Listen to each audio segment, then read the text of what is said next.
Errol, it's great to see you. First time you've spoken in public about it. You look good. I think that's the first thing. How are you feeling? How is your health? How is your face? How's everything? Everything's been good. Like everybody know, I've been a horrible car accident, but I'm feeling good. I spent a lot of time with my family, my friends, and my little girls, and just, enjoying the time with them while I've been off from boxing. What was the extent of your injuries as far as your facial injuries, your teeth, everything? My really was just sore. Like, my whole body was just sore. It was just I guess a miracle from God. And, He really protected me during the accident because, anybody else would probably been killed. So, it was just a blessing from God that, I was able to make it safe and I was able to return back to boxing next year. We're looking at it right here again, the scene of the accident, one car accident. What do you remember from it, Errol? I don't really remember too much, but I can't really talk about the case now. I've been advised by my lawyer because it's still a pending case going on. So Dre Spector Boxing here with another video. As always, like, comment, subscribe. Hey, as you can see above, I'm gonna get right into it. Errol Spence did an interview tonight on the Jermell Charlo versus Tony Harrison 2 card, and a lot of people have already been reacting and have been giving their opinions on the interview, and I think it's rightfully so to be concerned because you're hearing the slurring and you hear the difference in the tones of his speech, and it was a lot of people that speculating, and I've seen people say, don't come back, don't fight, he not ready, he needs a tune-up. I've been reading this on Twitter, and I've been seeing this in comments on YouTube. Anybody who's been putting out videos versus Errol Spence, people are yelling for caution. Well, on the other hand, I think something totally different, and I got something totally different from what I seen tonight. All right, one thing is I seen is no physical evidence, although he's fully clothed, no physical evidence of the crash outside of the scratches on his face. It looked like maybe a little old bruise, like he's still healing from some bruising from the accident.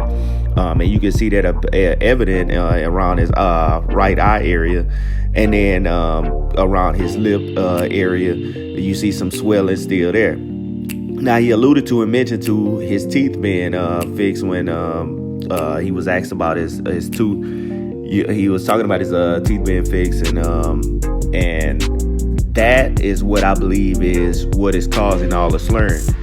If y'all not from down south, see, I'm from Houston. I'm from Houston, Texas, right? And if you're not from down south or any one of the southern regions, like Louisiana, Alabama, Mississippi, Tennessee, you get some, or just any of the deep south, you get a lot of slang, and you get a lot of we talk a little bit different. It's a little bit slower in the tone, the pitch is a little bit slower. So and then we curve a lot of letters, you know what I mean? So it being that he's from the south, when he talk, he already have this country accent. So when you have something that's wrong with your mouth, if you ever been to the dentist and immediately after the dentist, you know how if your tooth is messed up, or you talk funny, right? And this is what I got from it. I believe that it's something with the dental work that is with the slur of the speech. I don't think the slur of the speech came from a mental aspect. You know what I mean? So I've seen like fighters later in their career when they start to slur in their words, i.e., let me give you a Sugar Shane Mosley. You know what I mean? I was a big, huge Sugar Shane Mosley fan, and I didn't get to meet Sugar Shane Mosley until he was towards the end of his career. This was after the Mayweather fight, and I met him down in Houston, actually, and I began to talk to him, and man, the guy sounds totally different, like he was slurring on a lot of words, and you can tell that was a mental aspect of slurring versus physical aspect of slurring. In this case, I believe Earl was trying to enunciate the words, and the words came out enunciated different. He already has a very southern accent. So with that, coupled with the slurring, That's what you heard was like a slurring from a physical aspect from his mouth, not from a mental aspect, like he was slurring on certain words. You know what I mean? It's hard to explain. I didn't see him looking lethargic or slow. It seemed like he was having trouble opening his right side of his mouth. It looked like that damage is most likely gonna be on the right side of his mouth, because that looked like that's where the damage was, on the right side of his face. The left side of his face looks pretty good in every angle that I've seen, every picture I've seen. So I don't think it's more so of a physical thing. I think it's more so of like I was saying, like, I don't think it's more so of a mental thing. I think it's physical. So I didn't see any twitching. I didn't see any posturing, bad posturing where he looks different. He actually looks very good from what I've seen in the accident. And as you can see up in these shots, that accident was a horrendous accident. For that guy, to actually get up and walk away, man, it is a blessing from God, and I hope he uses his blessing to move on.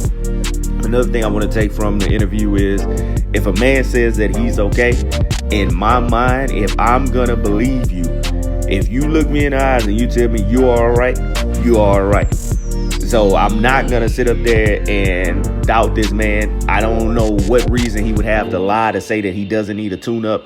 That sounds like confidence. That sounds like somebody who really is in a good physical space, in a good mental space.